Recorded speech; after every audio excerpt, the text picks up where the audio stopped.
그리고 마지막 개념, 확률과 통계의 마지막 단원을 한번 들어가 보자. 이제 제목은 통계적 추정이에요. 이제 실제로 여러분들이 이제 하고자 하는 통계학의 목적이 여기도 녹아들어 있는 거죠. 통계학을 이제 요걸 하려고 만들었다고 이제 보시면 되고, 통상적으로 이제 통계학과들이 이제 졸업을 해서 어떤 리서치 회사에 취직을 한다면, 자, 이런 것들을 이제 하게 된답니다.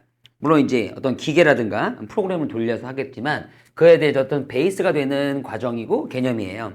실제로 이제 통계적 추정을 보시면, 크게 보면 두 가지의 개념으로 나눠져 있어요. 두 가지의 단원으로. 이제 하나는 우리 수능에서도 굉장히 중요하고요. 하나는 아직까지 이제 수능이 나온 적은 없으나 그러나 이제 대비는 해야 되는 그런 파트가 돼요. 물론 이제 다음 학년부터는 없어졌습니다. 자, 뭐냐면은 통계적 추정에 일단 모평균의 추정이 있고요. 그래서 이제 모평균의 개념과 크게 보면 그다음에 이제 모비율에 대한 개념이 있어. 자, 그래서 이제 모평균의 추정과 모비율의 추정 이렇게 두 가지로 나눌 수가 있는데, 자, 일단 중요도로 따지면은 당연히 우리는 모평균의 추정이야. 그래서 물론 이제 모비율의 개념까지도 이제 살짝 이제 잘 알아놔야 되겠지만, 그래서 이제 또 잘게 자르면요, 모평균의 이제 추정에서 또 잘게 자르면 어떤 개념의 베이스를 만들기 위해서 어떤 추출의 개념과 그 다음에 이제 추정의 개념 이렇게 나눠져 있기도 하면, 전체적으로 보면은 모평균에서 두 가지, 모비율에서 두 가지니까 구조적으로는 되게 비슷한데요. 전체 잘게 쪼개면 한 네 가지의 개념이 숨어 있다고 보시면 되겠습니다. 자, 그래서 모평균의 내용을 잘 정리해 놓으면 거의 변수만 달라질 뿐 같은 구조로 공부할 수가 있어요. 물론 공부하는 방법은 약간 이런 거지. 여태까지 이제 통계 수업을 많이 공부를 해봐서 알겠지만은, 자, 기본적인 어떤 배경 지식, 즉 개념과 플러스 알파 뭐겠어? 그렇지. 자, 무조건 공식이야. 그래서 공식을 암기해서 실질적으로 이제 어떤 문장제에 어떤 그런 문제가 나왔을 때 적용시키는 그런 연습이 되겠어 라는 거고, 그렇게 어렵지 않으니까 잘 들어보고 일단 정확하게 공식을 암기한다, 이런 방향으로 공부했으면 좋겠어. 자, 그럼 일단은 모평균의 추정을 들어가기 전에, 자, 살짝의 어떤 통계학의 어떤 구조라고 할까? 통계학의 목표? 좀 너무 거창하고 그거는.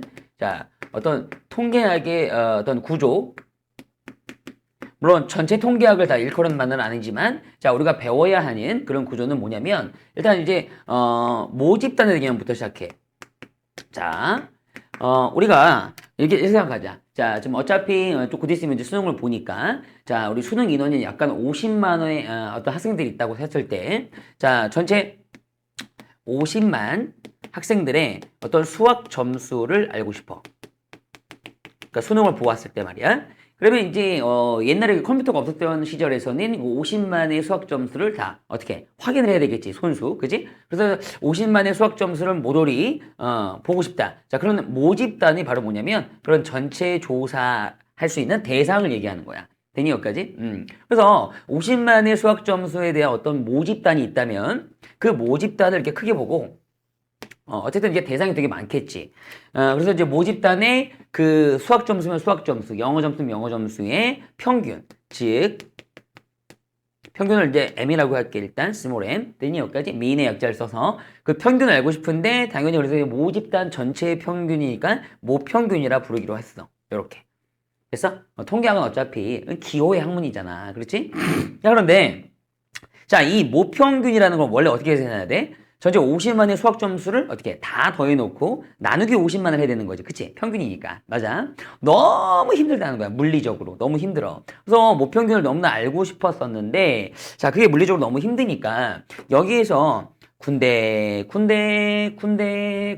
몇 명씩, 그러니까 뭐 예를 들어서 우리나라라면 전국 8도에서 몇 명 이렇게 해서 어떤 랜덤 추출이라는 말을 써. 그래서 추출해 보는 거야. 뭐를? 자, 표본을. 자, 그래서 자, 뭐 여기서 몇 명씩 여기서 모아가지고 뭐 대략의 뭐 10,000명 정도만, 자, 10,000명 정도만, 자, 모집을 해가지고 그 10,000명의 수학 점수를 지금 보고 있다고 생각할게. 그래서 이런 10,000명의 수학 점수를 뭐라 하냐면 표본이라 부르는 거야. 표본. 어때? 괜찮아? 이때 이제 뽑는 방법이라든가 어떤 스타일을 어떤 추출 개념이라고 하는 거고, 그런 어떤 구체적인 추출에 대한 내용들은 원래는 대학 과정에서 배우는 거야. 어떤 랜덤 추출 뭐 등등등. 자, 그런데 이 표본 하나를 이렇게 뽑았을 때 이 10,000명의 점수는 평균을 구할 수가 있겠더라는 거야. 손수. 그치? 그러니까 약간 이제 컴퓨터가 없다고 생각을 해보자고. 오케이? 어떻게 하면 돼? 이 10,000명의 수학 점수들을 다 데리고 와서 다 더한 다음에 손수. 만으로 나누면 되지. 그치? 그래서 이제 표본을 뽑아놓고 여기서 어떤 평균을 재어보자. 그렇다면 여기서 나오는 평균은 모평균은 아니겠지. 그렇지? 표본에서 나왔으니까 당연히 표본 평균이라는 말을 쓰는 거야. 표본의 평균. 그래서 여기서 표본의 평균을 어떻게 쓰냐면 X바라고 쓴다. 이렇게. 됐어? 자, X바라는 거는 어떻게 계산한 거냐면 전체 지금 10,000명이 있으니까 이 10,000명으로 나눈 건데 만으로 나눈 건데 자, 뭐를? 그들의 수학 점수들을 X1서부터 자, X2 이렇게 변수 쓸게 수학 점수들이니까 땡땡땡 어디까지? 자, X 10,000명. 그러니까 10,000명의 수학 점수까지 있을 때, 자, 이런 식으로 다 더해놓은 다음에 만 나눴겠지. 그치? 그래서 이제 어떤 이 표본의 평균은 손으로 구할 수 있었을 거야. 그렇지? 자, 그럼 이 평균을 가지고 전체, 즉, 모집단의 평균, 모평균을 뭐 해보자? 예측해보자. 이런 과정이라고 생각하시면 돼. 편하게. 근데 이 예측의 과정이 바로 우리나라 말로 추정이라고 부르는 거지. 그래서 통계적 추정 이런 말을 쓴다 뿐이야. 예측한다는 얘기야. 물론 이제 예측할 때에 어떤 뭐랄까 모순되는 지점이라든가 오차에 대한 얘기가 있겠지. 자, 그런 얘기들은 이따가 좀 얘기를 하고 전체적인 구조는 아, 이런 거구나. 이런 걸 하려고 우리가 지금 공부를 하는 거구나. 이렇게 인지를 하면 되겠다. 자, 여기까지 갔어? 아, 그리고 이따 또 말씀을 드리겠지만, 우리가 표본을 여기서 이제 전체 50만이었는데, 대략 몇 명 뽑았니? 10,000명 뽑았지? 이 10,000명의 크기를 바로 표본의 크기라고 한다. 자, 이런 이제 멘트들, 자, 구체적으로 어떤, 기호들 다 알아놔야 돼. 자, 표본의 크기라고 한다. 근데 이 표본의 크기가 많으면 많을수록, 당연히 50만인데 예를 들어 표본을 40만 뽑았다 쳐봐. 그럼 당연히 여기서 나오는 평균하고 전체의 모평균하고 거의 엇비슷해지겠지. 그렇지? 그러니까 이런 것들도 나중에 보게 돼. 자, 어쨌든 통계학은 자 이런 거를 갖다가 하고자 합니다. 자, 그러면 우리는 공부를 하기 위해서 일단 추출에 대한 개념과 그다음에 추정, 예측하는 개념이지. 요 개념을 좀 나누어서 배운다는 얘기야. 그래서 모집단에서 모평균을 예측할 때 추출과 추정, 다시 모집단에서 모비율을 예측할 때 추출과 추정 이런 식으로 나눠서 배운다는 얘기고 특히 우리 입장에서 뭐가 중요하다고? 모평균. 모평균이 중요하다는 얘기야. 됐어? 여기까지? 됐니? 오케이. 자, 그러면 자, 요 정도 이제 썰을 풀고 자, 바로 들어가 볼게. 자, 그러면 이제 바로 모평균의 추출 갈게. 자, 좀 말은 좀 어감이 이상하지만 선생님이 만든 말이지만 그냥 이런 식으로 이해하는 게 좋아. 첫 번째. 자, 모평균의 원래 모평균에서의 그지? 추출 개념. 그래서 이제 이 추출 개념을 잘 이해를 해놔야 실제로 이 추출 개념은 결국 이제 우리 시험이니까 그냥 시험 대비로 갈게. 자, 시험에서 어떤 유형이 몇 개 안 나오냐면 이 추출 개념은 추출을 이용해서 결국 확률 구하기야. 그러니까 우리 정규 분포상에서 확률 많이 구해봤잖아. 그런 확률을 여기에서도 계속적으로 요구할 거야. 그러니까 여기는 예측하는 개념이 아니기 때문에 추출해 놓은 다음에 확률만 구하는 거야. 어떤 유형이냐고? 확률만 나온다고. 확률 구하기. 자, 근데 개념이 되게 정확해야 돼. 여기는. 정말이야. 자, 그래서 예를 들어서 2009년도 수능 문제를 좀 접근을 해줄 텐데, 설명을 해줄 텐데, 자, 잘 들어봐야 되고 정확히 정리해야 된다. 알겠지? 자, 그럼 일단 모집단이 있다고 칠게. 자, 이거 어미 모자야. 됐니? 여기까지? 자, 모집단이 있다고 치는데, 우리가 이제 수학적 개념을 갖다가 공부하기 위해서 보통 문제를 줄 때는 아까 전처럼 뭐 50만의 수학 점수, 뭐 100만의 뭐 어떤 무게, 뭐 소들의 무게, 뭐 이런 걸 갖다 줘야 되는데, 수학 문제이기 때문에 개념을 공부할 때는 그 데이터를 좀 적게 주게 되어 있어. 그래서 2009년도 수능에 뭐가 나왔냐면, 자, 10점, 20점, 모집단에 30점. 그러니까 점이라는 건 뭐 내가 붙일게. 그냥 수학 점수라 생각하자. 그냥 수학 점수 3개뿐이 없는 거야. 말은 안 되잖아, 솔직히. 그지? 모집단은 원래 되게 많아야 되는 거잖아. 하지만, 자, 이런 상황에서 우리는 개념을 공부한다는 거야. 알았지? 너무 많으면 불편하니까. 자, 그래서 일단 모집단은 요만큼 딱 세 개의 데이터만 있다고 치고, 뭐 예를 들어서 뭐 그냥 수학 점수라고 생각해도 돼. 자, 어쨌든 3개뿐이 없어. 좋아. 자, 그럼 여기서 일단 우리는 추출 개념을 공부를 하는데, 자, 뽑아보자는 얘기지. 자, 모집단에서 어떤 데이터 양을 좀 몇 개씩 뽑아보자는 얘기지. 자, 그런데 요때 이제 크기를 준다. 그러니까 이게 중요한 말이니까 좀 포인트 주자. 자, 크기. 크기라는 거는 뽑는 대상의 개수. 자, 크기를 보통 이제 n이라고 표현했는데, 선생님 이제 두 개 줄게. 두 개. 자, 그럼 몇 개씩? 여기서 두 개씩 뽑자는 얘기야. 데이터를. 자, 10점, 20점 뽑을 수도 있고, 10점, 30점 뽑을 수도 있고. 괜찮아요, 여기까지? 오케이. 자, 그런데 여기 방식이 두 가지가 있는데, 자, 물론 여기도 좀 나눠서 공부해. 자, 추출하는 방식에는 우리 시험에는, 자, 복원 추출과, 복원 뭔지 알지? 그 주머니 공 뽑기에서, 이 만약에 공이라고 친다면, 자, 뽑은 다음에 다시 집어넣어서 뽑는 걸 얘기하는 거지. 그지? 복원 추출과 조금 덜 중요한, 자, 비복원 추출이 있어. 자, 내신이라면 둘 다 나오지만 수능은 무조건 복원 추출이라고 보시면 돼. 그렇구나. 정말 믿는 거 알지? 오케이, 좋아. 그럼 일단은 복원 추출로 한번 생각을 해보자. 복원 추출로. 자, 몇 개 뽑을 거라고? 두 개. 에다가 두 개에다가 씩을 붙이면 좋아. 공부할 때. 두 개씩. 자, 그러면 어떤 느낌인지 알지? 그래서 따라서 어떤 표본을 갖다 만들어 본다면 두 개씩 봐봐. 복원 추출이니까 처음에 10을 뽑았어. 그러니까 손을 집어넣어가지고 두 개를 한꺼번에 뽑을 수도 있지만 복원 추출이니까 한 번 뽑고 두 번 뽑겠다. 이것도 상관없거든. 자, 그래서 10 뽑고 그 다음에 또 10 뽑을 수 있는 그런 상황이 벌어지는 거야. 무슨 추출이면? 복원 추출이면. 됐어? 오케이. 또는 자, 10 뽑고 20 뽑을 수도 있는 거고 이런 식으로. 어차피 두 개만 뽑으면 되는 거야. 이해갔지? 자, 그런 식으로 했을 때 결과적으로 30 뽑고 30 뽑는 상황까지 나와.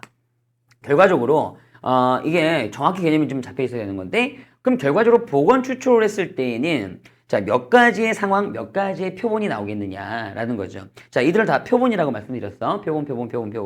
그런데 결과적으로 이런 거야. 어떤 경우에서 개념이라고 한다면 자, 자리가 두 자리가 있는데 저 앞자리 올 수 있는 게 세 가지. 복원 추출이니까 그 다음에 올 수 있는 것도 결국 세 가지라서 결국 몇 가지? 그렇지. 9가지라고 생각하면 좋겠지. 아, 이런 표본들은 결과적으로 9가지가 나올 수 있겠구나. 이해할 수 있겠어? 자, 만약에 자, 결국 우리 수능 시험에 나오지 않지만 비복원 추출이라고 한다면 자, 앞자리에 세 가지지만 뒷자리에 두 가지뿐이 못 들어와. 그치? 복원되지가 않으니까 먼저 뽑은 숫자는 없을 거 아니야? 그래서 몇 가지가 나와? 그때는 6가지가 나오는 거야. 이해할 수 있겠어? 오케이, 좋습니다. 자, 다만 이제 비복원 추출은 좀 생략할게. 자, 그러면 자, 요 9개의 표본들이 나오는데 자, 요 하나가 뭐라고? 이름이 표본. 여기도 마찬가지 표본. 되니 여기까지? 오케이. 이 표본.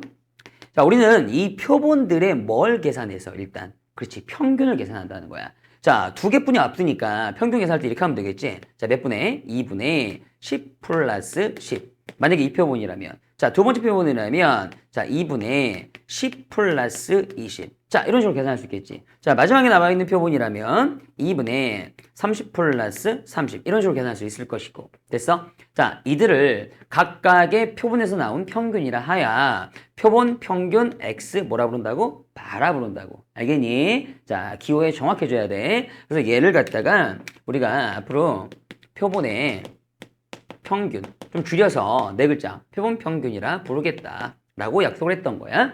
자, 그러면 현재 이 표본이 9개니까 표본 평균도 9개 나오겠지. 편의상 X바 1, X바 2 드르륵. 자, 마지막에 나오는 것까지 자, X바 9까지 한번 써보겠다라는 거야. 자, 이게 실전 문제고 2009년도 4점짜리 문제였어. 자, 어쨌든 요 구조를 좀 알아야 되는 거지.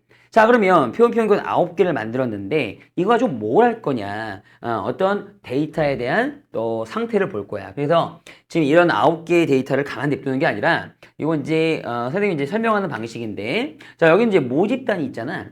마치 그런 것처럼 집단 하나를 더 만들어 버리는 거야. 뭐에 대한? X바에 대한. 그래서 X바 집단이라는 말은 없는데 그냥 한번 이렇게 들어봐. 훨씬 더 좋을 거야.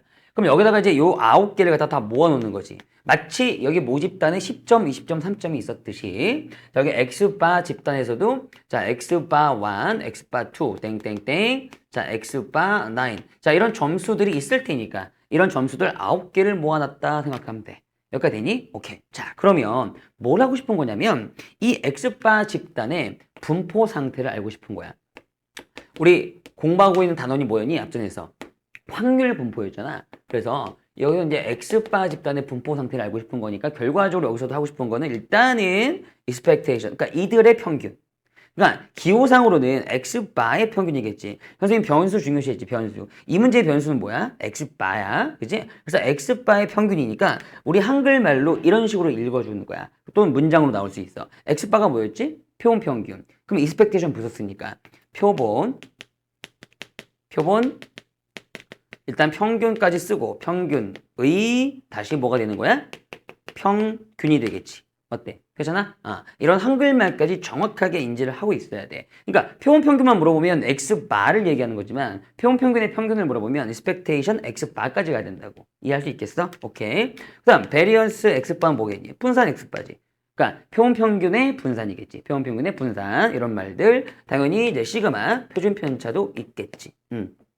이런 세 가지 내용물을 갖다가 일단은 구하고 싶은 거야. 목적지는 여기야. 원래는. 오케이. 자, 그런데 일단 이게 이런 게 있어. 지금 여기까지를 갖다 쭉 어떻게 전체적으로 좀 받아들였니? 밟아.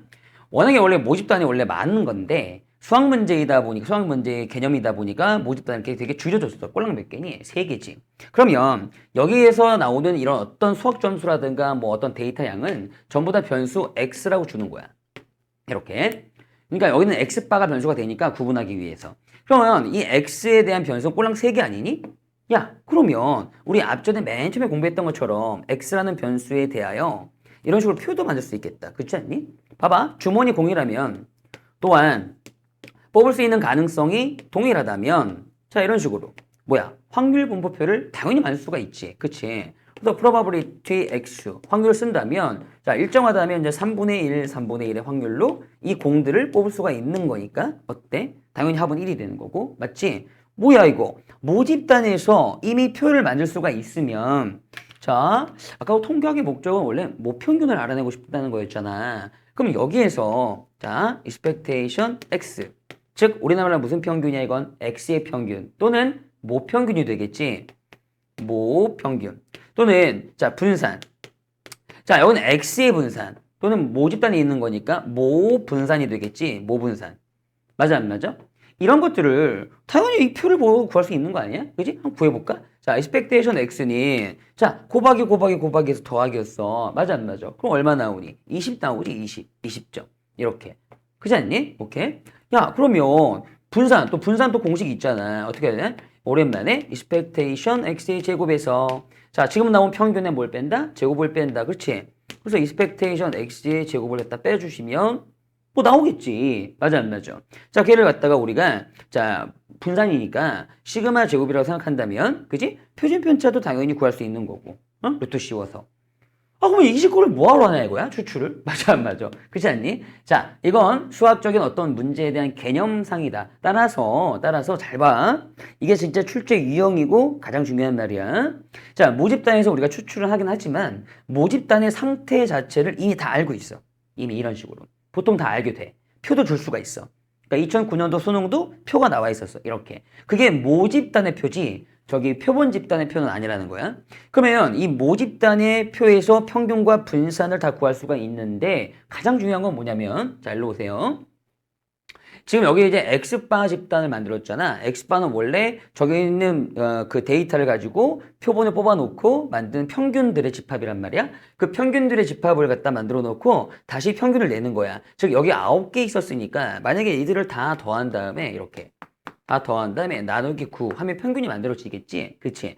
자, 그런 걸 해버리면 결과적으로는 뭐랑 같아지느냐? 자, 여기 나와 있는 모평균이 아까 얼마였지? 20이었지. 추출된 표본의 표본 평균을 갖다가 만든 그 평균도 표본 평균의 평균도 결과 똑같이 모평균과 같아진다는 거야. 물론 증명은 하지 않을 거야. 하지 않지만 이 결론 자체가 중요하다는 거지. 그러니까 저기 앞에 있는 쟤를 알면 여기 있는 얘를 알 수가 있다는 거야. 자, 꼭 정리해줘. 자, X바의 평균은 항상 모평균과 같아집니다. 이렇게. 자, 분산은 그런데 조금 달라져요. 분산은. 자, 원래 원래 분산이, 자, 시그마 제곱이었다고 가정을 할게요. 자, 계산한 거. 그러면 여기도 이제 시그마 제곱이 되면 참 좋잖아, 외우기가. 똑같이 따지면. 그런데 얘는, 자, 크기 n만큼. 아까 n이 뭐라 그랬죠? 그 표본을 추출할 때 그 개수. 그러니까 여기는 2라면 2만큼. 나눠주셔야 됩니다. 그만큼 축소가 된다. 자, 그래서 이건 모분산의 나누기 n배 하시면 되십니다. 오케이. 자, 그럼 표준 편차는 굳이 외울 거 없고요. 자, 여기다 루트만 씌우면 되는 거니까, 그러면 얘는 제곱이 돼서 풀려 나오면 결국 루트 n분의 시그마. 이렇게 될 것이다. 요 결론 자체가 중요한 겁니다. 특히 통비학에서는. 이해갑니까? 이 결론 자체가. 자, 그래서 결과적으로 여기까지 설명이면 개념이 끝난 건데요. 실제적으로. 자, 그런데 문제가 있어요. 잘 들으세요. 여기까지만 더 하고. 그래서 이제 맨 처음에 모집단에 들어있던 요 x라는 데이터가, x라는 변수가 만약에 정규 분포를 따라간다면 보통 정규 분포로 줄 겁니다. 수능에서는 정규로 따라간다면 그때 역시 증명되어 있어요. 자, 우리가 뽑은 표본에 그 표본 평균들의 집단도 뭘 따라간다? 자, 정규 분포를 따라간다. 그래서 정규 분포이기 때문에 결과적으로 나중에 확률 같은 걸 구하라 그러면 자, 표준 정규 분포로 바꿔서 표를 보시면 돼요. 여기까지 다 인지가 된 상태에서. 그러니까 지금 x바에 대한 평균과 분산과 표준 편차를 정확히 구해낼 줄 알아야 되지. 근데 얘를 구하려면 뭐가 필요하다고? 다시 한번 모집단에 대한 상태의 평균, 모평균, 모분산이 필요하다고. 이해되니? 오케이. 자, 이런 걸 이용해서 선생님이 좀 잘 안 보이겠지만 여기서 살짝만, 자, 어차피 유형이라는 게 요밖에 없기 때문에 유형 정리 잠깐만 해드리고 끝낼게요. 자, 뭘 정리할 드릴 거냐면 어차피 이거 외워가지고 우리 문제 풀려고 배우는 거잖아. 그러니까 어떤 문제가 나오는지요. 자, 무조건 오로지 형태는 probability x바가, 자, 변수 달라졌죠? 변수가 x가 아니죠. 여태까지는 계속 x만 가지고 놀아봤는데, 그쵸? x 아니면 y였잖아요. 근데 여기서 바가 붙는다는 거죠. 막대기. 그래서 x바가 어쩌고 저쩌고 될 확률. 선생님은 지금 뭐 20이라고 할까? 뭐 20이 될 확률, 뭐 이런 거 물어본답니다. 이해갑니까? x바가 20이 될 확률, 뭐 20보다 크거나 같을 확률, 뭐 이런 거 물어본답니다. 이해가죠? 오케이. 자, 그러면 이거를 구하는 방법을 정리만 잘해주시면 되죠. 자, 일단 가장 손쉬운 방법은 1번입니다. 1번은 무슨 우화? 표준화. 왜 여기서도 표준화를 할 수 있느냐? 표준화는 Z로 바꾸는 거죠. 이렇게. 맞습니까? 오케이. 자, 현재 변수가 x바니까 x바에서 자, 평균 빼고 표준 편차 나누면 돼요. 그런데 우리가 일단 이 x바의 평균과 표준 편차까지 다 구하면은, 그치? 문제 풀 때 봐. 다 구한 다음에 푸는 거니까. 구하면은, 당연히 이걸 갖다가 같은 원리에 의해서, 아니, 여기서 평균. 이거. 근데 이건 어떻게 구했겠어? 저기 모평균을 이용해서 구했겠지. 그치? 나누기. 표준 편차. 여기 표준 편차가 시그마가 아니겠지. 봐봐. 루트 n분의 시그마. 그쵸? 그러니까 일단 분산까지만 나오면 표준 편차를 구할 수 있으니까요. 그래서 루트 n분의 무슨 말은? 시그마로 나눌 수만 있으면 표준화가 되면 뭘 볼 수가 있어요? 당연히 표를 볼 수가 있죠. 표준 정규 분포표. 그래서 가장 손쉽게 구하는 방법은 바로 이 방법입니다. 그쵸? 이해가죠? 오케이. 자, 여기까지. 일단 이제 정리만 해놔. 정리만. 그런데 문제는 뭐냐면 2009년도 수능 4점짜리가 뭐였냐면은 표가 없었어요. 그 문제에서. 그러니까 2009년도 이후로 그런 문제가 이제 출발이 되는 겁니다. 그 전까지는 없었어요. 최초였죠. 그러면 2009년도에 어떻게 나냐면 표가 안 주어졌어요. 그럼 표가 안 주어졌으면 표준할 필요까지 없잖아요. 맞죠? 이 확률을 구할 때. 그치? 따라서 잘 보시면 이게 지울게 이제 좀 공간이 부족해서 잘 보시면 자, 2번이 자, 똑같은 문제 상황에서요. 뭐가 없을 때? 표가 없을 때. 물론 이 표는 표준 정규분포를 얘기합니다. 그럼 당연히 표준화를 갖다가 못 때려. 그치? 해봤자 필요 없고. 표준화 때릴 필요 없음. 자, 이럴 때는 바로 여기 나와 있는 이 추출 개념, 특히 이 복원 추출의 개념을 사용하셔야 됩니다. 자, 무슨 얘기냐면, 자, 일단 이 모집단의 데이터 3개 가지고 만든 표 보이시죠? 확률 분포표. 그때 이제 밑에 보시면 살짝 확률들이 나와 있죠. 이럴까? 그쵸? 자, 이런 걸 이용해서 구할 수 있다는 얘기예요. 자, 일단, 아까 전에 우리 표본을 2개씩 뽑았기 때문에 복원 추출로 몇 개 나왔었죠? 9개 나왔었죠? 그 9개를 다시 한번 보겠습니다. 왜 그렇게 나오는지. 자, 실제로 복원 추출을 하면 우리가 뽑을 수 있는 데이터가 10, 20, 30. 여기도 10, 20, 30. 자, 이렇게 있기 때문에 대략의 어떤 표를 만들어 주시면요. 자, 9칸이 나오게 되는 거야. 당연한 거예요. 3 곱하기 3 돼가지고. 자, 그런데 자, 여기다가 만약에 x바를 갖다 적는다고 치면 자, x바 뭐예요? 자, 이 표본 2개. 그죠? 이 2개. 표본 안에 들어있는 이 2개의 평균이었죠? 자, 그러면 결과적으로 이 문제에서는 얘랑 얘랑 평균 되면 10이 될 거고, 다시 얘랑 얘랑 평균 되면 20 될 거고, 얘랑 얘랑 평균 되면 30 될 거고. 자, 예를 들어 10하고 20이면 30이니까 15 될 거고, 평균이요. 자, 얘는 20 될 거고, 20, 30이니까 25 될 거고, 여기는 대칭을 이룰 거고, 그죠? 15, 15, 20, 20, 25, 25. 자, 그런데 만약에 그때 당시 문제처럼 probability x 바가 정말 이건 개념이 없으면 못 푸는 거예요. 20이 될 확률을 구하라 그랬답니다. 그때 당시 문제가. 자, 똑같이 이 상황을 주고요. 자, 그러면 X바라는 건 뭐예요? 두 데이터의 평균이죠. 그 평균이 20이 되기 위한 것은 자, 여기도 있고 여기도 있고 하나 더 있겠죠? 여기 대칭이니까. 여기도 있고 총 몇 가지의 상황이야? 세 가지 상황이 벌어져요. 자, 무슨 얘기야? 평균이 20이 나오려면, 표본의 평균이 20이 나오려면 여러분들은 지금 표본을 몇 개 뽑을 수 있다는 얘기야? 3개. 즉 10하고 30 아니면 요 경우 20, 20.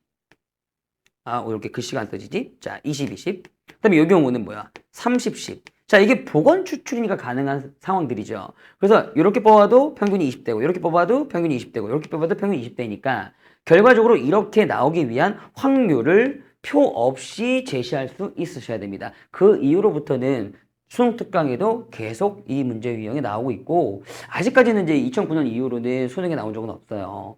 근데 또 나올 때가 한번 됐습니다. 한번 꼭 연습을 해주세요, 개념을. 그럼 여기 보는 거죠. 자, 우리가 10하고 20번 공을 갖다 뽑는다고 치자. 그럼 뭐야? 뽑을 수 있는 확률이 3분의 1이라는 거야, 대략적으로. 그치? 결과적으로 저는 만약에 저렇게 확률이 다 동일하다면 10과 30을 뽑을 수 있는 확률은 3분의 1 곱하기 3분의 1이니까 얼마? 9분의 1이 되는 거죠. 이해가니, 여기까지? 다시 20과 20을 뽑을 수 있는 확률은 독립시행이고 또 보건 추출이니까요. 역시 9분의 1이 되는 거고 30과 10을 뽑을 확률도 9분의 1이 된다. 그래서 정답은 9분의 1 곱하기 뭐? 3. 9분의 1 곱하기 3만 하시면 되는 거죠. 이해갑니까? 물론 그때 당시에 이제 확률들은 저렇게 동일하게 나와 있지는 않겠지만 동일하든 뭐 동일하지 않든 자, 이 개념으로 그냥 이렇게 풀어줄 수가 있는 거예요. x바에 대한 확률을. 이해갑니까? 오케이.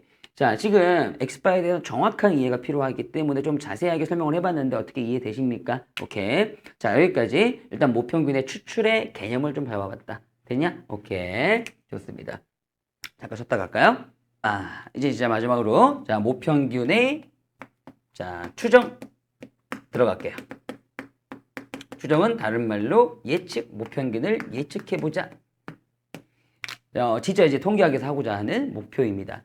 자, 아까 전에 그 모평균의 추출 개념을 일단 듣기만 했을 텐데 아직 뭐 감이 오지는 않죠. 그래서 이따가 자, 문제풀이 그 할 때 잘 보시면 아, 요런 구조구나. 그러면 이 개념을 이렇게 써먹는구나. 자세하게 설명을 해드릴 테니까 그때 좀 보시고요. 일단 개념의 숙지라는 거는 일단 이해를 해놓고 그 다음에 공식을 정확히 암기해놓자는 거야. 여기에서는. 됐지? 자, 이제 마지막으로 모평균의 추정. 자, 이거는 진짜로 자, 예를 들어 모집단이 있더라도요. 이제 진짜로 이렇게 들어가시면 됩니다. 자, 우리나라 전국 수험생들, 자, 그들의 수학 점수를 진짜 알고 싶다. 수학 점수의 평균을요. 그럼 아까 전처럼 대략 50만 정도 된다 그랬죠? 그래서 50만의 아이들을 대략 잡아주고요. 이게 진짜 통계학이죠. 그럼 50만의 수학 점수들이 있겠지. 자, 그들의 평균을 뭐라 한다? 모평균, 즉 mean의 약자를 써서 M이라고 부릅니다. 근데 진짜 얘를 너무나 알고 싶은데 컴퓨터가 없다고 생각하면은 막막한 거지. 그지? 오케이. 자, 그래서 자, 우리가 이 수학 점수들의 어떤 평균, 전체 평균을 자, 알고자 합니다. 자, 그런데 그러기 위해서는 자, 표본을 뽑겠다. 이런 마인드입니다. 자, 한 표본을 자, 크기를 얼마나 줄까? 아, 크기를 한 100명만 줍시다. 말은 안 되지만 어쨌든 자, 보통 크기를 보통 n이라고 보통 스몰 n이라고 보통 많이 표현한다고. 자, 그러면 100명만 뽑았으니까 100개의 데이터, 즉 이 100명의 수학 점수들이 여기 있다고 치세요. x1, x2, 2, x3 땡땡땡. 자, 이렇게 100명의 수학 점수들이 있다고 치세요. 자, 그런데 아까 추출 개념에서 배웠던 거와 약간 다른 점이 있지 않습니까? 차이점이 뭐냐면 원래 이 표본이라는 것은 이런 식으로 어떤 랜덤 추출이든 무슨 추출이든 자, 요만큼만 딱 100명만 하나만 뽑기 마련이지. 아까 전처럼 이렇게 보건 추출 개념처럼 막 이렇게 막 여러 개 표본을 뽑아가지고 할 필요가 있을까? 원래는 없잖아. 그치? 그래서 원래 실제적으로는 이렇게 표본을 딱 하나만 뽑는 겁니다. 오케이? 그러니까 예측을 할 때는 표본을 하나만 뽑는다. 어때요? 표본 하나. 그러니까 요 대상에서 다시 한번 우리 X바 정리해 봅시다. X바. 자, X바는 뭐라고? 이 100개의 데이터들의 다시 평균. 자, 따라서 자, 여기는 반드시 크게 n분의 n이 100개였잖아. 그치? 100개. 자, x1, x2 다 더한 거. 즉 데이터들의 합. 자, xn이라고 쓸게요. 됐니 여기까지? 자, 이런 식으로 좀 이해를 해야 되더라. 됐습니까? 오케이.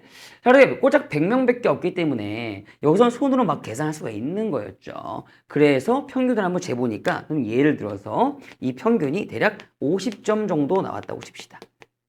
아, 자, 50점 정도 평균이 100명의 평균이. 자, 그럼 이 50점을 가지고 우리 뭐 해보자? 전체 50만의 수학 점수의 평균을 좀 예측해보자. 그게 바로 통계적 추정. 좀 더 정확하게는 모평균의 추정이라고 이제 부른다고요. 됐습니까? 오케이. 그런데 문제가 있죠. 자, 그냥 50점이 나왔다고 한들 전체 50만의 평균이 50점은 아닐 거 아니에요. 조금이라도 달라지지 않을까요? 만약에 50만의 평균이 60점이면 어떡해요? 완전 그 통계 회사는 망하는 거 아니에요. 맞습니까? 오케이? 그래서 자, 통계학자들이 이제 고안한 방법을 우리가 좀 알아가면 되는 건데 이게 50점 나왔다고 해서 50점 예측하면 안 되지. 그렇지? 자, 그래서 어떻게 예측할 거냐? 1번의 방식. 자, 이 방식만 또 역시 이해하시고 외우시면 됩니다. 자, 어떻게 예측할 거냐? 신뢰할 수 있는 구간으로 예측한다. 여기서 이제 중요한 거는 구간입니다. 구간. 예. 그러니까 현재 나온 데이터가 50이잖아요. 그죠? 그래서 50점을 예측하지 말고 대략 좀 50 근처로 해가지고 전체 평균, 진짜 평균은 어떤 45점부터 어디까지다? 55점까지다. 이런 식으로 뭉뚱그려서 예측하는 거예요. 아주 얍삽하죠. 자, 그래서 신뢰할 수 있는 구간으로 예측할 거다라는 건데 이 구간을 어떻게 만들었냐면 이따가 살짝 보여드릴게요. 그거는 하지만 지금 이제 공식을 외워야 되는 거니까 봐봐. 원래 모평균을 예측하고 싶은 거니까 모평균을 가운데 두고요. 크거나 같다, 작거나 같다. 이거 뭐야? 부등식이죠. 오케이. 자, 현재 X바는 나온 상태이기 때문에 자, X바라는 점수에서 뭘 좀 빼고 다시 X바라는 점수에서 뭘 좀 더해서 아까 선생님이 예를 들었던 것처럼 한 45와 55 사이다 이렇게 만들 거예요. 자, 근데 결과적으로 뭘 빼고 뭘 더할 것이냐가 중요한데요. 자, 일단은 이렇게 적어 놓으세요. K배에 K는 이따가 말씀드립니다. K라는 상수 곱하기 룻 n분의 시그마. 다시 여기도 또 똑같아요. K배 곱하기 룻 n분의 시그마. 자, 여기서 이제 요소만 좀 알면 되겠죠. X바라는 거는 당연히 표본의 평균 제시한 걸 얘기하고요. 그 문제 안에 들어있는 거. 그 다음에 N이라는 건 뭐야? 표본의 크기. 대략 이 문제에선 뭐야? 100이면 100 들어오면 되겠죠? 자, 그 다음에 요 시그마가 중요한데요. 요 시그마는요, 원래는 표준 편차예요. 그지만 우리는 이제 수학 문제를 풀고자 하는 거니까 자, 문제에 나와 있는 표준 편차. 뭐 4면 4, 5면 5 나와 있다면 그 표준 편차를 갖다 쓰시면 됩니다. 안 나와 있으면 그냥 시그마로 쓰시면 돼요. 이렇게.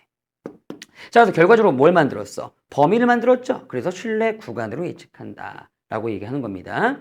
자, 그리고 이제 이 구간의 표현은 여러분들 알겠지만 이게 지금 개구간이 아니라 폐구간이에요. 그래서 신뢰 구간을 표기할 때 우리가 수학에서 보통 이런 뭐 대괄호 표현을 많이 하잖아요. 이렇게. 그래서 A, B. 자, 이런 식으로 이제 시험이 출제가 될 수도 있거든요. 이게 별게 아니라 A는 뭐야? 작은 숫자니까 여기를 의미하고요. 됐죠? B는요. 여기를 의미합니다. 어때요? 이해할 수 있겠어요? 그래서 A와 B가 나오면 이 A가 이 정도고 자, B가 이 정도구나. 이렇게 이해하시면 되고 가장 중요한 건 아직 말씀 안 드렸던 이 K의 정체죠. 되게 알고 싶죠. 그렇죠? K. 이 K가 도대체 뭘까? 그렇죠? 또한 아직 말씀 안 드린 게 이 신뢰에서 신뢰죠. 신뢰. 이게 뭘까? 괜찮죠? 오케이. 자, 그래서 이제 신뢰 구간으로 꼭 예측을 해야 되는데 또 이런 게 있어요. 그래서 예측을 했다 이겁니다. 예를 들어 45점부터 55점 사이다. 이렇게. 그런데 어떤 또라이가 50만의 수학 점수를 진짜 다 계산을 해봤어요. 했더니 진짜 50만의 수학 점수의 평균이 80점이 나온 거야. 그때 너무 쉬워가지고 수학 시험이. 그러면 선생님이 이미 예측한 이 범위도 완전 틀린 거 아니야? 맞아 안 맞아? 그렇지? 따라서 2번 적어 놓습니다. 2번은 뭐냐면 자, 지금 우리가 예측한 이 구간도 솔직히 사람이 하는 일이다. 그래서 다 맞을 수는 없다. 그래서 뭘 준다? 신뢰도를 준다. 신뢰할 수 있는 정도. 그래서 신뢰도가 보통 99% 또는 95%가 나오거든요. 자, 자, 얘기는 무슨 얘기냐면 이해만 하시면 되고요. 자, 신뢰도 99%면 지금 우리가 예측한 이 범위가 99% 정도 믿을만하다. 그러면 거꾸로 얘기하면 1% 정도는 뭐 할 수 있다? 틀릴 수 있다. 그래서 오차 범위 내에서라는 말을 쓰는 건데 그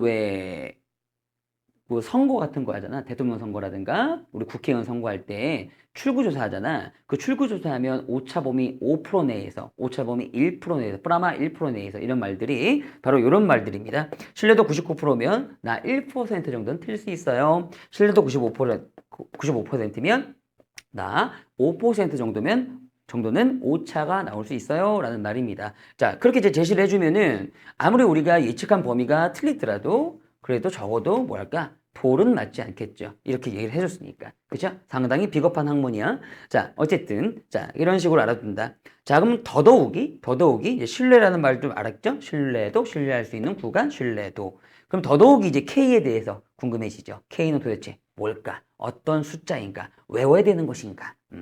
그렇진 않고요. 자, 이제 약간 이 설명을 좀 해드릴게요. 해드리기 위해서 여기다 잠깐 쓸게요.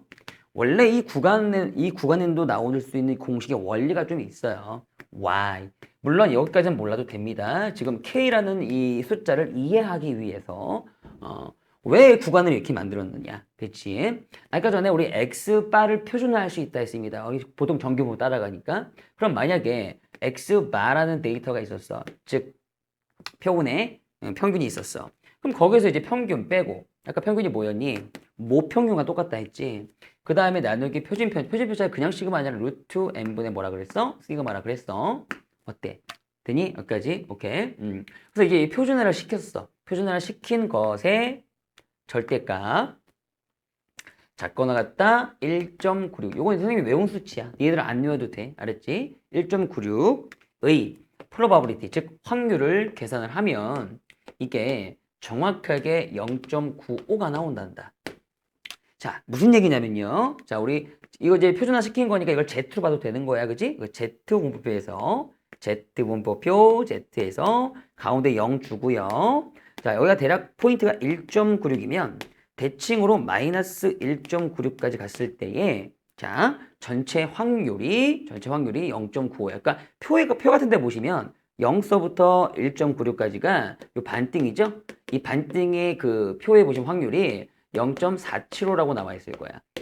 딱 여기까지만 나와 있을 거거든? 그럼 이걸 2배를 때리잖아. 이렇게 좌우 대칭으로. 2배를 때리면 0.95가 나오기 때문에. 됐어? 자, 0.95는 그 퍼센테이지로 몇 프로야? 95%를 의미하지. 그치? 자, 그래서 이런 상황이 벌어지게 되어 있어. 그냥 알아만 둬. 그런데, 근데 요 안에 이렇게 내용물을 잠깐이 보면, 요 내용물 여기까지만. 요 내용물을 잠깐이 보면, 이거 봐라.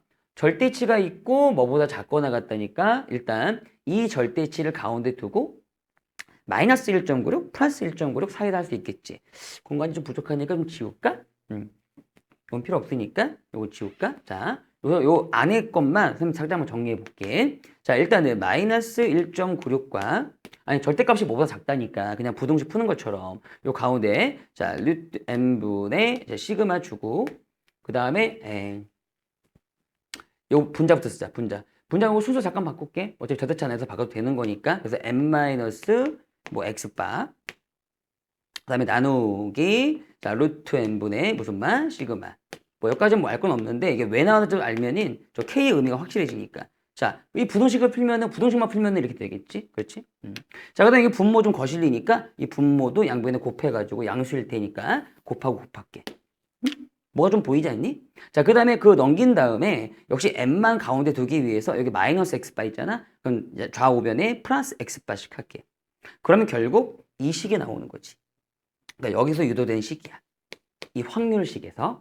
되니 여기까지? 자, 이 정도만 설명할게. 자, 중요한 건 이거야. 그러면 얘가 지금 곱해지면서 이게 루트 n분의 시그마 곱해지면서 1.96 곱하기 이렇게 들어오자니 루트 n분의 무슨 마? 시그마. 됐지? 결국 루트 n분의 시그마 앞에 붙는 숫자의 의미가 뭐였어? 1.96. 그게 아까 k가 해야 되는 거였는데 이 k의 의미가 지금 1.96이었다는 거야. 그래서 요 설명을 왜 하냐면 자 이제 뭐 이 정도까지 이해했으면 이제 잊어버려도 돼. 자 이제 k에 집중할게. 됐어? 오케이? 왜 나오는지까지만 이게 설명해주고 이해해주시고 몰라도 되고요. 여러분들이 이제 나중에 이제 이 공식을 딱 완성할 때 이제 K만 남았잖아. 우리 X바도 알지? 시그마도 나와 있겠지? 그 다음에 N도 표본의 크기니까 알지. 이 K를 결정할 때 꼭 K를 이런 식으로 정확하게, 자, 이 K의 의미는 항상 시험마다 신뢰도를 두 개 중에 하나 정도 줘. 신뢰도 95% 예측하세요. 신뢰도 99%로 예측하세요. 그러면 이 K의 의미는 뭐냐면 신뢰도에 따른 Z값이라고 기억을 해놓으면 돼. 다시 이게 무슨 얘기냐? 자, 만약에 신뢰도를 아까 전처럼 95%로 줬다면 뭐가 문제가 됐니? 문제가 줬다면 95%라는 거는 확률적으로 0.95가 되지. 거꾸로 역추론을 해보는 거야. 그렇지? 그러면 Z 분포상에서 즉 표준 정규 분포상에서 가운데 0으로 놨을 때 좌우 대칭으로 항상 좌우 대칭이 중요해. 좌우 대칭으로 확률이 0.95가 되려면 자 오른쪽에 있는 이 수치가 1.96이 됩니다. 이거 외우는 거 아니야? 거기는 다 표에 나와 있어. 문제마다. 그리고 좌우 대칭이니까 여기가 마이너스 1.96일 때 정확하게 0.95가 된다는 사실이야. 그러니까 신뢰도 95%를 주면 그때의 Z가 위치하는 포인트가 1.96이 되기 때문에 그치? 이 K에다가 뭘 받는 거야? 양수 1.96을 박아버리는 거야. 이해할 수 있겠어? 오케이. 그래서 1.96을 여기다가 대입만 하면 되고 외울 건 아니고요. 그런 것들이 다 표에 나와 있기 때문에 이해 가십니까? 오케이. 자, 만약에 잘 봐. 예를 들어서 정말 이건 중요하기 때문에 잘 들어봐. 문제를 풀고 있는데 신뢰도 95%로 예측하고 있어. 자, 그런데 표에 이런 말이 나와 있는 거야. 뭐 단이라는 말, 뭐 이런 말도 나와 있잖아. 단, probability, 절대값 Z가 2 이하일 때, 이거 Z에 대한 얘기인데, 그치? 2 이하일 때 정확하게 0.95다. 자, 이런 포인트가 나와 있는 거야. 만약에 힌트가. 자, 그러면 이때는 1.96이 아니라 이 포인트가 2일 때, 즉 여기는 마이너스이고 여기가 2일 때 전체적인 넓이가 뭐가 된다는 거니? 0.95가 떨어진다는 거지. 그럼 그때는 K 대신에 뭘 써야 돼? 야, 이해하면 쉬워. K 대신에 뭘 써야 돼? 2를 써야 돼. 어때? 이해할 수 있겠어? 오케이. 요 K가 어떤 문제의 변별력을 좌지우지하니까 정확하게 알아놓고 대입만 잘하면 돼. 이해할 수 있겠어? 신뢰도 99%면 확률적으로 얼마겠어? 0.99겠지. 0.99. 그런 걸 또 찾아가면 되겠어. 자, 그래서 정확하게 일단 외워야 될 공식은 첫 번째, 신뢰 구간이다. 신뢰 구간에 들어가는 K를 잡기 위해서는 되잖아? 나머지는 다 비슷해. 나머지는 다 나와 있어, 문장에. 근데 K가 제일 중요한데 그 K를 잡기 위해서는 신뢰도가 의미하는 확률과 Z 분포상의 이 포인트에 대한 의미를 좀 이해하면 된다라는 사실. 됐어요? 미안한데 좀만 더 할게.